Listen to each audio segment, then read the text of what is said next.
He stood still, eyes forward, hands tight behind his back. The air was tense, but the royal guard did not move an inch, even when the foreign officer barked at him like a street dog. "Salute me now," the officer shouted, loud enough for the marble walls of the embassy to catch an echo. But the guard said nothing, did nothing. And within the next 3 minutes, what happened in that embassy would turn into the most talked-about incident in international circles, and the truth behind the silence would break hearts across the globe. Before we go deeper into what really happened that day, do not forget to subscribe. This is not just a story. This is a real reminder of dignity, sacrifice, and the power of silence when the world demands noise. He was not just a man in uniform. He was the last remaining member of an ancient order of guards that had served the royal family for over 6 centuries. They were trained in loyalty, silence, and endurance. And most importantly, they were taught to bow to no one except the crown. But the foreign officer that day, he did not know that. He had just arrived from a powerful allied nation, one that gave orders, not took them. In his world, rank was power, and he believed every man should bend to it. The royal guard's silence was not just defiance, it was law. But to the officer, it looked like rebellion. That is when he stepped forward, his shiny foreign medals jingling on his chest. He got close. Too close. Close enough to whisper something that would make the other embassy staff freeze in place. "You think you are better than me? You think your silence makes you a man?" For a moment, no one breathed. The air got heavy. The guard's face did not change, but something in his eyes flickered. Not fear. Not pride. Something deeper. The kind of pain that has no sound. And then, he finally spoke. But what he said was not what anyone expected. His voice, calm and steady, cut through the room like a blade through silk. And just like that, everything began to fall apart. The guard's lips parted, and every person in the room leaned forward without meaning to. Even the officer's smirk faded, just a little. "I was ordered to salute only one man," the guard said softly, "and he died protecting this embassy while your country watched from the sidelines." Silence. Not a word moved through the room. The officer blinked, caught off guard. This was not the script he was expecting. He opened his mouth to respond, but the guard was not done. "That man was my brother." The words landed like a slap. A few staff members exchanged nervous glances. The air turned heavy, like the walls themselves were listening. No one had ever heard the guard speak before. Not once. Not even during flag ceremonies. And now this confession, this quiet storm, it left the room trembling. The officer chuckled nervously. "Look, I do not know what happened in the past, but Exactly. The guard interrupted, his voice still calm. "You do not know. You just gave an order, thinking I would jump to it. But this uniform was not stitched to follow voices. It was stitched in the blood of loyalty, not ego." He did not yell. He did not need to. The officer's face changed. Not anger. Not shame. Confusion. As if for the first time, he realized this was not some ceremonial show. This was not a tourist photo op. This was a man standing on bones. And then, slowly, the guard reached inside his coat. A small envelope, yellowed at the edges. He held it out toward the officer. "What is this?" the officer asked, hesitant. "A letter your general wrote," the guard said. "After my brother was shot protecting your men. You gave him a medal. We gave him a grave." The officer took the envelope with shaking hands. And just like that, curiosity turned into fear. What was inside that letter would break him. The envelope felt heavier than it should have. The officer stared at it like it might explode. Around him, the embassy staff stood frozen. No phones, no whispers, just silent eyes bouncing between the guard and the man who suddenly looked too small in his own shoes. He finally opened it. The paper was old. Faded ink, typed in a rush. But the words, they stabbed. Sergeant Harold Mason gave his life shielding foreign diplomats during the Eastern Compound breach. We regret to inform his family that while his actions saved lives, the political climate prevents us from awarding him full honors at this time. We extend our gratitude and apologize for any delay in recognition. The officer's lips moved slowly as he read, silently mouthing every word. When he finished, he looked up. The letter trembled in his hand. His eyes had changed, not softened, not guilt-ridden, just broken, as if some illusion had cracked inside him. He started, but nothing followed. The guard stepped forward, just slightly. Not aggressive, not proud. Just present. "You came into this place with your voice raised, your chest out, and your rank like it was armor," he said. "But you did not check the floor you were standing on. My brother died here, right behind that marble column. The officer turned. Behind him stood a plain white column, unmarked, innocent. But as his eyes traveled downward, he noticed a thin metal line etched into the base, barely visible unless you looked closely. He knelt to inspect it, and there, engraved in barely their letters, was a name. Harold Mason, Royal Guard. Fallen in silence. Defender of peace. The officer's face twisted. Embarrassment. Regret. Fear. They all fought for space. His voice cracked when he spoke again. No one told me. They were not supposed to, the guard replied. This place teaches dignity in silence, not history through humiliation. A tear hung at the corner of the officer's eye, not because he was weak, but because for the first time, he felt what it meant to be truly out of place, not by rank, but by purpose. And in that moment, he stood up and did something no one expected. He saluted the guard. The room gasped. It was quiet, but it was real. A foreign officer, a decorated figure from one of the world's most powerful nations, saluting a silent royal guard in his own embassy. The cameras were not rolling. There were no press people watching, no politicians to impress. It was raw. It was personal. And it was long overdue. But the guard did not salute back. He just stood there, still as stone, eyes locked onto the man in front of him. And then, almost gently, he said, "You do not salute a ghost unless you mean it." The officer dropped his arm. There was no anger in his face now, only realization. The kind that sinks deep, the kind that takes months to understand fully. He glanced at the paper in his hand again, then folded it, and returned it to the envelope with slow respect. "I want to make this right," he said, voice trembling. The guard's eyes narrowed, not with suspicion, but with the weariness of someone who had heard promises before. "How?" he asked, one brow raised. The officer looked around. He saw the marble floor, the plain column, the staff still standing stiff like statues, unsure whether they were witnessing history or standing in a graveyard of forgotten loyalty. "I will get your brother the honor he was denied," he said. "Full military recognition, proper ceremony, international apology, if I have to." The guard stepped forward. "Only once. You were too late for honor." That was for him. The officer looked confused again. "But there is something you can do," the guard added. The room leaned in, metaphorically. Even the silence felt heavier now. "What is it?" the officer asked. The guard's voice dropped to a whisper, sharp as steel. "Let every man who wears a uniform know that a loud voice means nothing.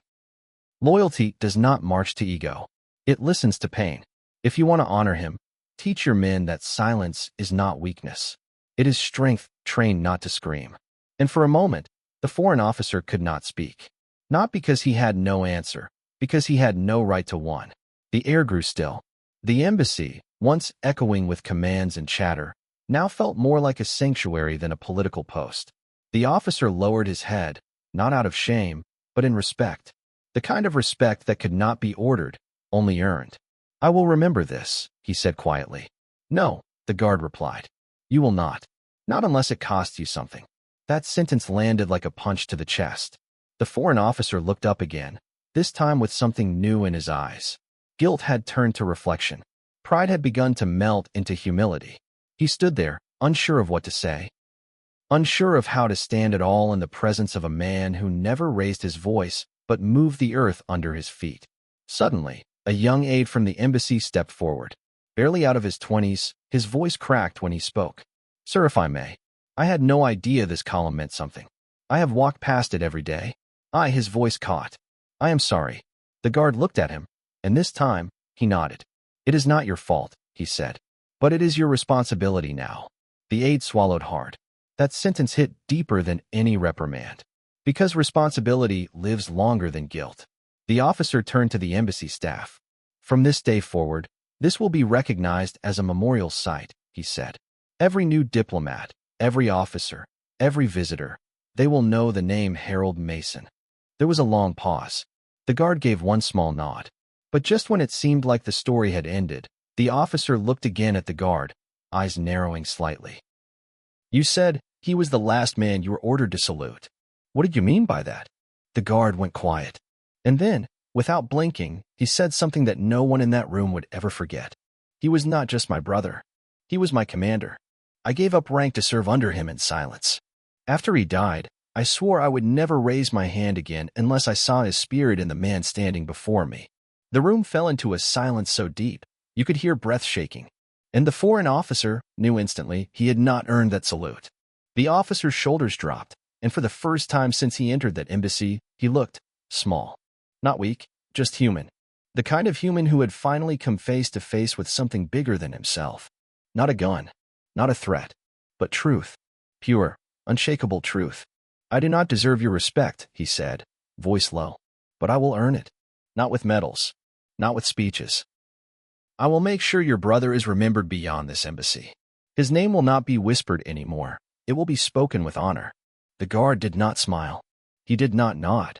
He simply looked him in the eye, as if measuring the weight of those words against every broken promise he had heard before. But then, slowly, he stepped to the side. For the first time, he said, "You may pass." It was not permission. It was recognition. The officer walked forward, quiet, every step now feeling heavier than the medals on his chest. As he neared the doors, something caught his eye, a young child standing at the corner of the embassy with his mother, both of them staring at the guard.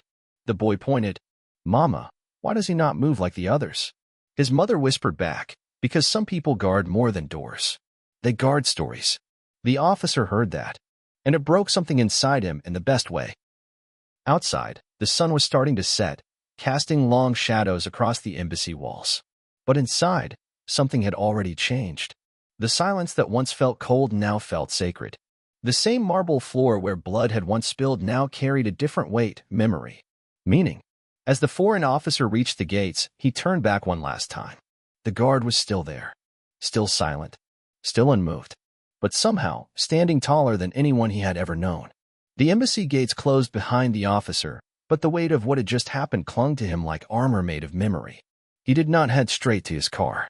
Instead, he paused at the edge of the road, looking back at the building as if trying to hold onto something invisible, something sacred he was afraid to forget. That night, he returned to his quarters and opened a laptop. No staff, no speechwriters, just him and a blinking cursor. For the first time in years, he began writing something not out of duty, but from conscience. It started with one line. "A royal guard taught me today what rank never could. Silence speaks when pride fails." He wrote deep into the night. A full report, but not the usual kind. No strategic updates, no diplomacy babble. Instead, he wrote a story, a testimony, a confession of how a single man, without raising a hand or voice, had taught him what medals, drills, and wars had never managed to explain. Honor is not about being seen. It is about never needing to be. That report would be passed up the chain, quietly but powerfully. One general read it, then another, and soon, a decision was made. 2 weeks later, a ceremony was announced, not in a public square, not for political points, but in the embassy's courtyard. Small, silent, surrounded by the marble columns that had heard more truth than most courtrooms. The guard was called, but he refused to stand at the center. Instead, he watched from the shadow of the same pillar that had once hidden his brother's final breath.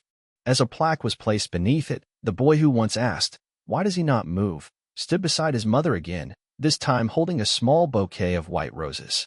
The plaque read, "In memory of Harold Mason, a guard who never shouted, but protected the world from its own noise."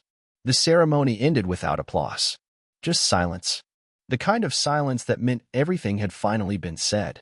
Weeks passed, but the echo of that day never truly faded. Something subtle had changed within the embassy staff. People walked differently now, slower, more aware. The young aide who once apologized began leaving a single rose under the pillar each Monday morning. No one asked him to.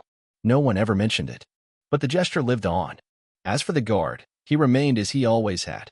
Still, composed, silent. But now, every time a new diplomat entered the embassy, they were briefed not just on rules and protocols, but on him. On the man who stood like a statue, yet carried the soul of a kingdom. They were told that he once gave up rank for something greater than recognition, and that even the most powerful officer from a foreign land had to learn humility at his feet. One morning, as winter crept in and the courtyard trees began to shed their final leaves, the foreign officer returned. No convoy, no suit, just a folded military jacket under one arm, and in his other hand, a thin wooden frame. He approached the guard slowly. The staff watched from inside the windows, hushed. When the officer stopped in front of him, he said nothing at first. Then, quietly, he held up the frame. Inside was an official military certificate, signed, sealed, and marked with the golden stamp of honor. It read, "Posthumously awarded, Sergeant Harold Mason for valor beyond duty and silence beyond measure. Recognition by Allied Command, International Defense Council." The guard's eyes did not move, but his fingers did. He reached out and took the frame. For the first time in over a decade, he accepted something with his own hand. Then, without a word, he placed the frame beneath the pillar. He stepped back, eyes forward. The officer turned to leave, but just as he did, something happened that no one expected. The guard raised his right hand and saluted, not to the officer, not to the crowd, but to the column. And the boy watching whispered, he waited all these years, just for that. That salute, it lasted only 3 seconds. But those 3 seconds froze the entire world inside the courtyard. No one moved. No one blinked. Even the wind seemed to hold its breath, as if nature itself refused to interrupt the moment. The guard's arm lowered slowly. His face stayed still, but something deep inside him had shifted. For years, he had stood there carrying weight most men would collapse under. Not just his duty, not just grief, but the unbearable silence of being forgotten, of watching history pass by the sacrifice of someone who had once been his blood and his commander. But now, something sacred had been returned. Not fully, not perfectly, but enough. The officer stood behind him, silent. He did not speak because he finally understood. Some victories are not meant to be celebrated. They are meant to be respected. Later that evening, the embassy lights glowed low. The hallways, once echoing with heels and whispers, now carried a softer energy, almost reverent. The photo of Harold Mason, recently restored, now hung inside the East Corridor. Underneath it, a single quote had been engraved in simple, honest words. "He died quiet, but he lived louder than all of us." Back in the guard's private quarters, a small room with no mirror, no decorations. He took off his gloves and sat for the first time that day. He stared at his own hands, rough and steady. The same hands that had once caught his brother's body before it hit the floor. The same hands that had carried the memory of that day for years in complete silence. He placed them on his knees and breathed. One long, deep breath. For the first time, it did not carry weight. It carried peace. Outside his window, snow had begun to fall. Soft, gentle, covering everything in white.